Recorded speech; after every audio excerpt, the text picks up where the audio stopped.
So welcome. Today we are going to discuss about the production of X-rays and about the X-ray crystallography, the X-ray diffraction and all.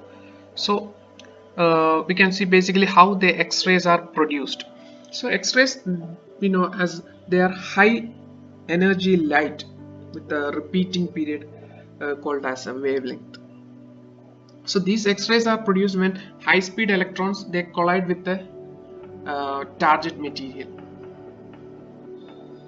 So since the wavelength of an X-ray is similar to the distance between the atom and crystal, so we can use diffraction to measure the distance between the atoms.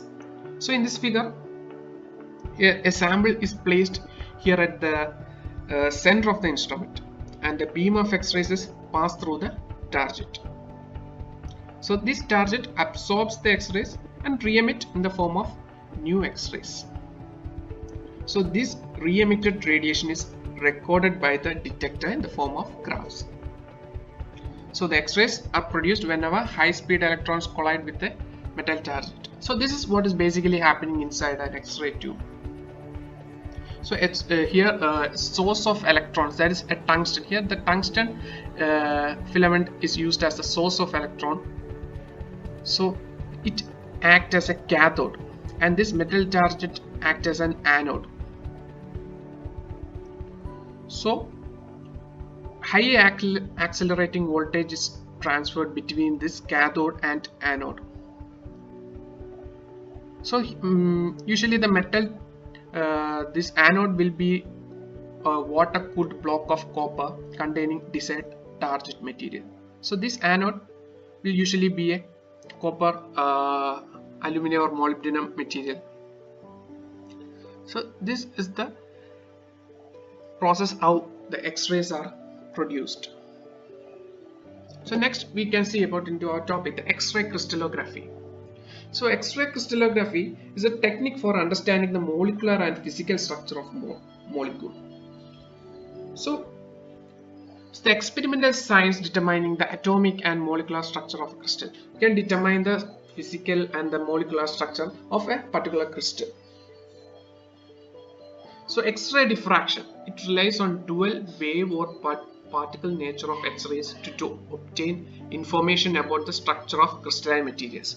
So like any other electromagnetic radiation, they are of a dual nature. So the samples here are exposed to an X-ray beam, and the resulting diffraction patterns can be processed initially to yield information about the, we can say, the crystal packing symmetry, the size of the repeating unit that forms the crystal, and also to determine the unknown, if there are any unknown materials, and measuring the lattice parameters. So all these details we can obtain from this re-emitted beam, diffracted beam. So other than X-ray diffraction, there is also a neutron or electron diffraction to understand the crystal structure. So that is X-ray crystallography. So now let us see what is an X-ray diffraction. So the atomic planes of a crystal can cause an incident beam of X-rays to interfere with one another as they leave the crystal. So incident beam, as incident on a crystal, it leaves as a diffracted beam and a transmitted beam. So this phenomenon is known as an X-ray diffraction. So the X-ray diffraction after incident on a crystalline material get diffracted and produces a diffracted beam and a transmitted beam. So X-ray diffraction can be used to measure the average spacings between layers or rows of atoms, and to determine the orientation of single crystal or grain, and find the crystal structure of an unknown material, and measure the size, shape and internal stress of crystalline regions. So all these details we can obtain from the X-ray diffraction of the crystalline material.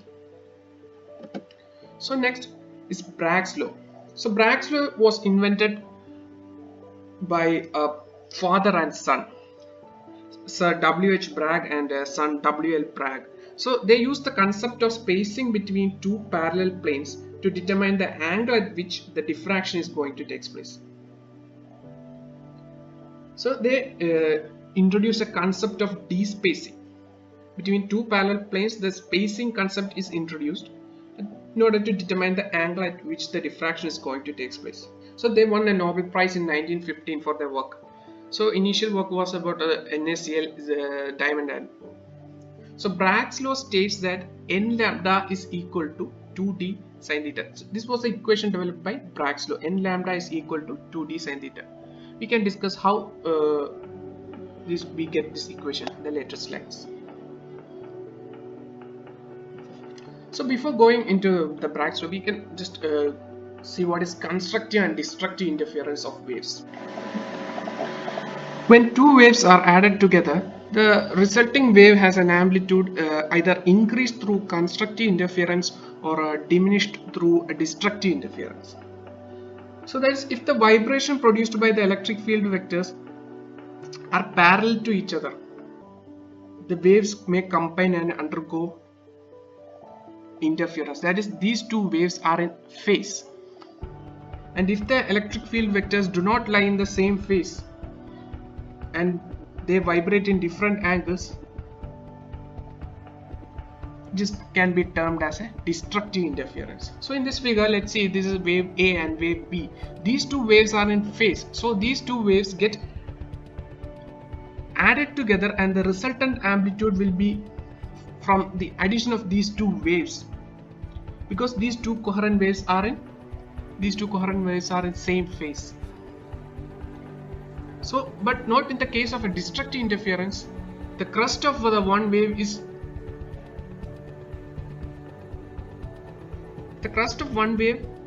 coincide with the trough of another wave. The resultant amplitude gets decreased, and this is termed as a destructive interference. So in this wave A and B, this crest is coinciding with the trough of this wave. So the crest of this wave coincides with the trough of this wave. So these two resulting wave gets diminished from these two waves. So these two waves are out of phase. When the waves are out of phase, destructive interference takes place. So that is what is destructive interference and constructive interference. So Bragg's law. So let's see, the diffraction is due to the constructive phenomenon of two waves. So here the diffraction can happen only if the constructive phenomenon of two waves. So this is what explained by Bragg's law, how the X-rays are interacting with the crystallographic planes and when you will get the constructive interference. So in this figure, we can see crystal planes and atoms are regularly arranged in crystal planes. So the atoms are regularly arranged in the crystal planes. Suppose there are two parallel planes, let's say 1 and 2. So making an angle theta with the crystal plane. Okay, so we will get d as the distance between the atomic layers in the crystal. So this d will be the consider the d will be the distance between the two crystal planes or the layers, and theta is the angle of incidence of X-ray beams, and lambda is the wavelength of the incident X-ray beam, and so lambda be the wavelength of the incident X-ray beam, and n be an integer. So Bragg's law, we get an equation n lambda is equal to 2d sin theta. So we'll discuss how we get this equation. So now let's see the condition for the Bragg's law. So it says that for constructive interference, the additional path must be an integer of wavelength. That is the construction of interference. The additional path here, the additional path is AB and BC. The additional path AB plus BC must be an integer of wavelength lambda. That is, n be an integer, n into the wavelength lambda is equal to the additional path length. That is AB plus BC. Here AB and BC are equal. So AB is equal to BC. Therefore, we get n lambda is equal to 2AB. So considering this triangle AZB, when taking sin theta is equal to AB by ZB. So sin theta AB by ZB is equal to D. So AB by D. So sin theta is equal to AB by D. Therefore, AB is equal to D sin theta. We get AB as D sin theta. So since AB is equal to BC, we can write n lambda is equal to 2D sin theta. So that's the equation for Bragg's law. So this law relates the wavelength of electromagnetic radiation to the diffraction angle and the lattice spacing in a crystalline sample. So that's what this law is all about. So next class we can see about X-ray diffraction. Thank you.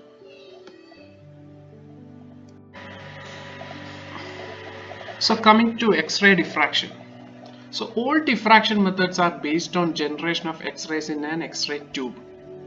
So based on the X-rays generated from the X-ray tube. So these X-rays are directed at a sample and are diffracted, and the diffracted rays are collected.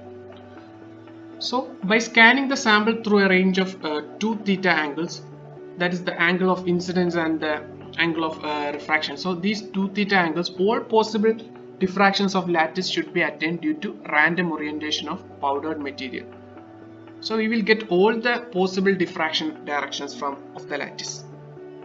So the conversion of diffraction peaks to d-spacings allows the identification of minerals because of each mineral has a set of unique d-spacings. We have predefined d-spacings for each mineral. So we can identify the d-spacings of the diffracted peaks, and we can thus identify the minerals. So typically this is achieved by the comparison of d-spacing with the standard reference patterns. We have a set of standard reference patterns for particular materials, and we can compare the d-spacings and identify the material. So here these are the X-ray diffractometer.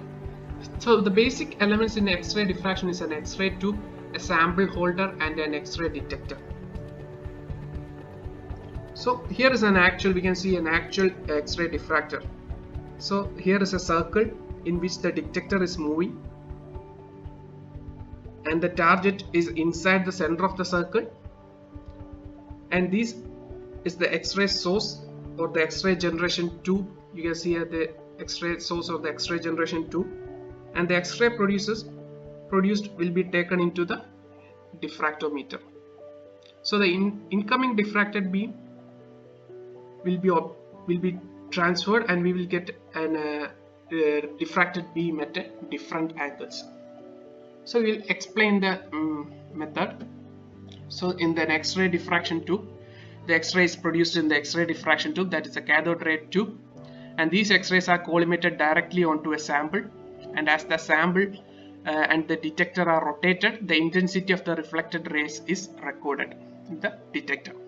So when the geometry of the incident rays impinging the sample satisfies the Bragg's equation, that is constructive interference occurs and the peak in intensity occurs. So when the X-rays impinges on the sample, it satisfies the Bragg's equation, and the constructive interference will occur and we will get a peak in the intensity. So the detector here will record and process the X-ray signal and converts the signal into a count rate, which is then the output to a device such as a printer or a computer. So the count rate we will get in a printer or a computer monitor. So the geometry of the X-ray diffractometer is such that the sample rotates in the path of the collimated X-ray beam at an angle theta, while the X-ray detector is mounted on an arm to collect the diffracted rays and rotates at an angle of 2 theta. So the sample rotates in the path of the collimated X-ray beam, and the detector where the detector is mounted and arm to collect the diffracted rays, which rotate at an angle of 2 theta. The arm rotates at an angle of 2 theta and the X-ray beam rotates at an angle of theta. So this instrument is used to maintain the angle and rotate the sample is termed as goniometer. So the instrument used to maintain the angle and rotate the sample is termed as a goniometer.